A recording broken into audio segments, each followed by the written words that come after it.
সংসার জীবন যারা শুরু করেছেন আমার এই ভিডিওটি শুধুমাত্র তাদের জন্য। স্ত্রী হিসেবে স্বামীকে পরিবারের প্রধান মনে করুন এবং স্বামী হিসেবে স্ত্রীকে পরিবারের মূল চালিকা শক্তি মনে করুন। বিবাহিত জীবনের সুখ শান্তি মমতা সমস্ত কিছু ধরে রাখুন পারস্পরিক সম্মান এবং সহযোগিতার মাধ্যমে।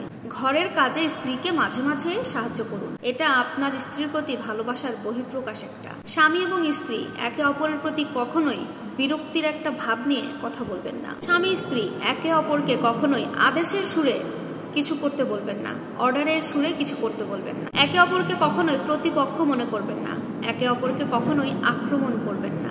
বাইরের মানুষের সামনে কখনোই স্বামী স্ত্রী একে অপরকে ছোট করবেন না, অসম্মান করবেন না, হেয় করবেন না। স্বামী স্ত্রী একে অপরের ব্যাপারে অহেতুক খুঁতখুঁতে হবেন না। কঠোরভাবে কখনোই একে অপরের ভুলগুলো ধরিয়ে দেবেন না, একটু সময় নিয়ে ভুলগুলো ভালোভাবে বুঝিয়ে দিন। স্বামী স্ত্রীর সাথে কখনো মনে মনে তর্ক করতে যাবেন না, পরস্পরের প্রতি শ্রদ্ধা আনুন। মানুষ মনে মনে যেটা চিন্তা করে অনেক সময় কিন্তু আচরণে সেটা প্রকাশ পেয়ে যায়। তাই স্বামী স্ত্রীকে নিয়ে মনে মনে অহেতুক কোনো বাজে চিন্তা করবেন না। স্বামী স্ত্রী একে অপরের কাছ থেকে কখনো কোনো প্রতিদান বা প্রত্যাশা করবেন না। একে অপরের দায়িত্ব মন থেকে সুন্দরভাবে পালন করে যান, এর প্রতিদান আল্লাহ তাআলা আপনাকে ঠিকই দেবেন। স্বামী এবং স্ত্রীর দুই পরিবারের বিভিন্ন মানুষের রুচি অভ্যাস আচরণ সহ বিভিন্ন ব্যাপারে বেশ অমিল থাকতেই পারে। এগুলোর ব্যাপারে দুজনকেই উদার এবং নমনীয় হতে হবে। নিজেদের মধ্যে বোঝাপড়াটা একটু বাড়ান, ঠিক রাখুন, তাহলে দ্বন্দ্ব বলেন আর যাই বলেন সবকিছুই কমতে থাকবে। স্বামী এবং স্ত্রীর মধ্যে কিছু কিছু ব্যক্তিগত অভ্যাস থাকে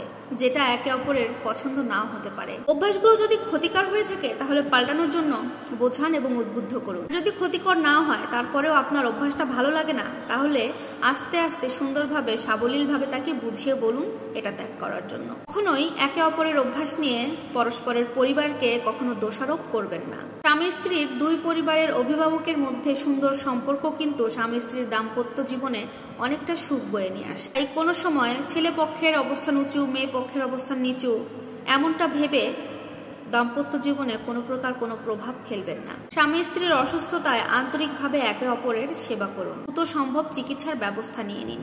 কি খেতে ইচ্ছা করছে বা কি খাওয়া প্রয়োজন সেটা জেনে দ্রুত সেটার ব্যবস্থা নিন।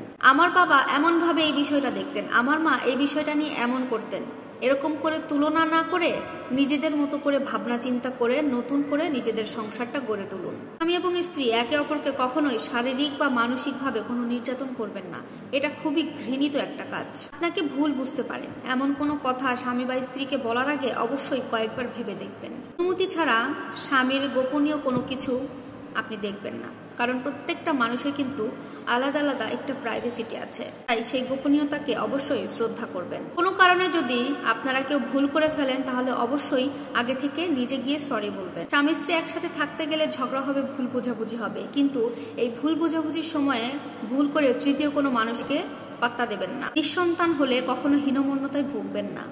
আল্লাহ যেটা ভালো চেয়েছেন সেটাই আপনাদের জন্য করেছেন।